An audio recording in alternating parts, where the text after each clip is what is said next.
Chapter 8 दोहा अष्टक। यह एक दोहे हैं। ये दोहे कबीर, तुलसीदास और रहीम ने लिखे हैं।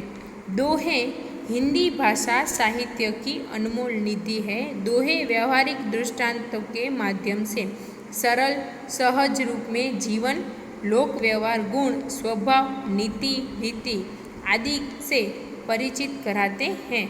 प्रस्तुत इकाई में कबीर, तुलसीदास और रहीम के चुने गए ऐसे ही दोहे संकलित हैं। यानी दोहे की यानी कोई ऐसी बात जो हमें कोई कवि है कि कबीर, तुलसीदास और रहीम इन्होंने द्वारा हमें जानने को मिली है कि कोई इतनी बड़ी बात है वो हम छोटा सा एक एग्जाम्पल के यानी 2 लाइन से वो हम इतनी बड़ी बात हम जो समझ सके ना उसे दोहे कहते हैं। यानी इतनी बड़ी बात हम छोटी बात छोटे में से ही समझ जाए उसे दोहे कह सकते हैं। दोहा एक छोटा सा छंद है। हिंदी के कई पुराने कवियों ने इस छंद में कविताएं लिखी हैं। दोहा अष्टक में 8 दोहे दिए गए हैं।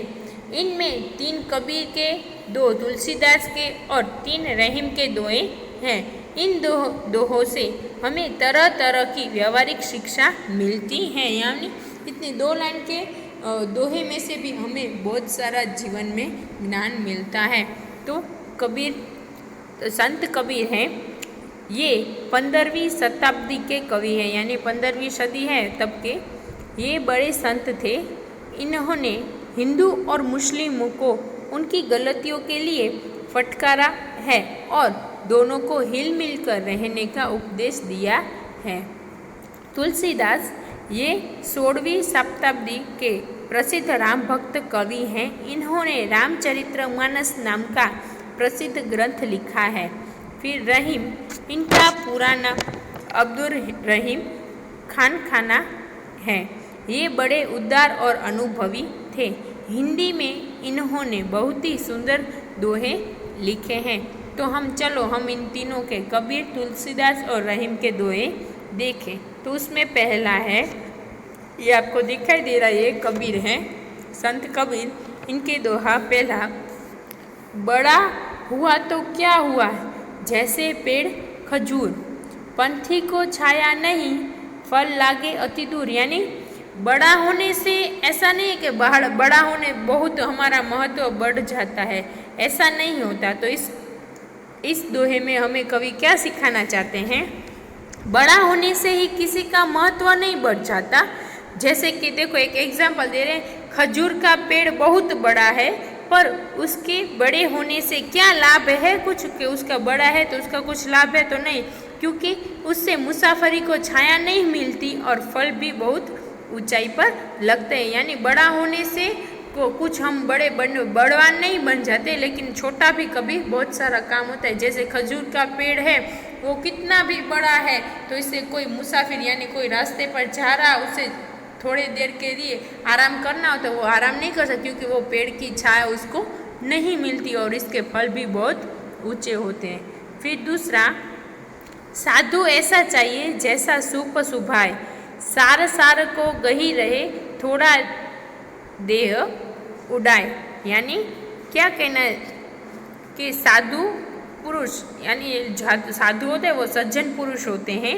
सूप जैसे स्वभाव वाला होना चाहिए। सूप यानी जो उसका उपयोग हम अनाज यानी कोई भी हम राशन ऐसा हम बोलते हैं उसको हम साफ करने के लिए सूप का उपयोग करते हैं। कि जैसे वो सूप कितना अच्छा काम करता है, अपना जो कचरा होता है, जो अनाज में जो कचरा होता है उसे बाहर फेंक देता है और जो अच्छा होता है वो अनाज खुद के पास रखता है। यानी साधु पुरुष सूप जैसे स्वभाव वाले होना चाहिए। सूप अच्छे यानी अच्छे अनाज को अपने अंदर रख लेता है और कचरे को बाहर फेंक देता है। उसी तरह साधु पुरुष को तत्व की बातें ग्रहण कर व्यर्थ की बातें छोड़ देनी चाहिए।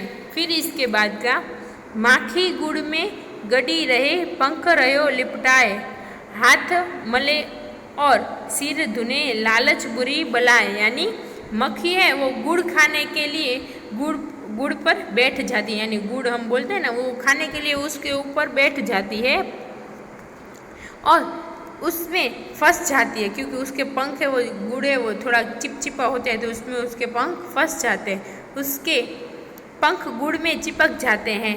फिर वह कितना भी पछताती है, हाथ मलती है और उससे छुटकारा नहीं मिलता। सचमुच लालच बहुत बुरी चीज़ है, यानी हमें लालच करनी नहीं चाहिए। फिर इसके बाद तुलसीदास के आते हैं दोहे। इसमें पहला यानी इसमें चौथा नंबर का, तुलसी इस संसार में भांति भांति के लोग, सबसे हिलमिल चालिए नदी नाव संजोग। यानी कि तुलसीदास जी कहते हैं कि इस संसार में तरह तरह के लोग हैं, हमें सबके साथ हिलमिल कर रहना चाहिए, जैसे नदी और नाव का संयोग। यानी नदी और नाव दोनों कैसे हो, तो एक जैसे ही होती है ना, क्योंकि वो बहती है तो एक साथ ही चलती है दोनों, क्योंकि जो नाव है वो नदी में चलती रहती है तो दोनों साथ मिलकर ही चलेगी ना, क्योंकि नदी के ऊपर उसको चलना होता है। तुलसी हाय गरीब की कभू न खाली जाए, मुँह ढोर के चाम से लोह भस्म हो जाए। यानी कि तुलसीदास जी कहते हैं कि गरीब की हाय, यानी गरीब की जो बददुआ होती है ना, वो कभी भी निष्फल नहीं होती। मरे हुए जानवर के चमड़े में से बनी धोकनी से लोहा राख हो जाता है। फिर यानी कि गरीब तो जीवती व्यक्ति है, उसकी हाय कैसे निष्फल हो सकती है। यानी कि जो हम कोई भी गरीब व्यक्ति हो उसको हम सताते तो उसकी वो हमें हाय देता है, तो वो कभी वो निष्फल नहीं जाती, वो अपने मन से जो हाय निकालते हैं वो वही सच हो जाती है। इसीलिए हमें किसी को सताना नहीं चाहिए। इसके बाद के आगे क्या होता है, अब रहीम के दोहे। रहीमन धागा प्रेम का मत तोड़ो चटकाए, टूटे से फिर ना जुड़े, जुड़े गांठ पड़ जाए। यानी रहीम जी कहते हैं कि प्रेम के धागे को खींचकर यानी झटक से मत तोड़, जल्दी से तोड़ मत डालो, क्योंकि यह एक बार टूट जाने पर फिर जुड़ता नहीं है, और जुड़ता है तो भी वो उसमें गांठ पड़ जाती है। इसीलिए हमें कोई भी अच्छे जो प्रेम के जो धागे होते हैं, यानी प्रेम के हमारे जो रिश्ते अच्छे रिश्ते होते हैं, उसे जल्दी से कोई गलती की वजह से ऐसे हमें तोड़ नहीं देना चाहिए। प्रेम में पहले जैसी मिठास फिर रहती ही नहीं है, एक बार टूट जाए फिर हम फिर से उसके साथ संबंध बनाना चाहते, लेकिन हम उतना पहले जैसा बना नहीं पाते।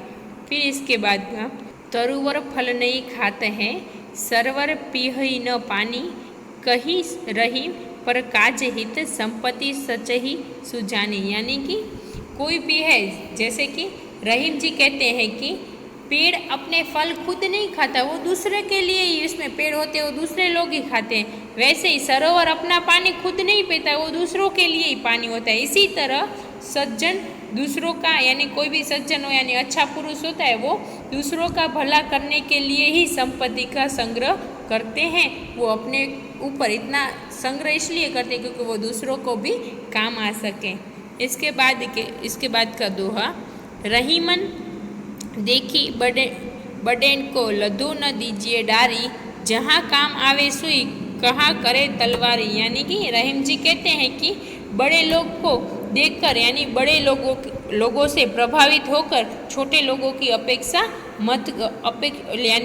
उसकी मत करना चाहिए, क्योंकि जहाँ सुई काम आती है वहाँ तलवार काम नहीं आती। यानी बड़े लोगों को देख हमें छोटे लोगों यानी जो गरीब लोग होते हैं उनको हमें तुच्छ यानी छोड़ नहीं देना चाहिए, क्योंकि जहाँ पर जो सिलने का काम जो सुई कर सकती है वो तलवार नहीं कर सकती।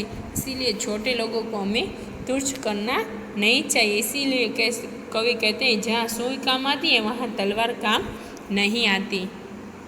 शब्दार्थ, पंथी यानी मुसाफिर, यात्री, राही, शूप यानी अनाज फटकने का छाछ, सार यानी निष्कर्ष, सारांश, थोथा यानी निकम्मा, कचरा, बलाई यानी आपत्ति, आफत, विपत्ति, भांति भांति यानी तरह तरह के अथवा तो भिन्न भिन्न, हाय यानी बद्दुआ, भस्म यानी राख, चटका यानी शीघ्र, तुरंत, फौरन, तरुवर यानी पेड़, सरोवर यानी सरोवर, संचयी यानी संग्रह करना, सुजानी यानी चतुर, बटेन यानी बड़ा, तलवारी यानी तलवार।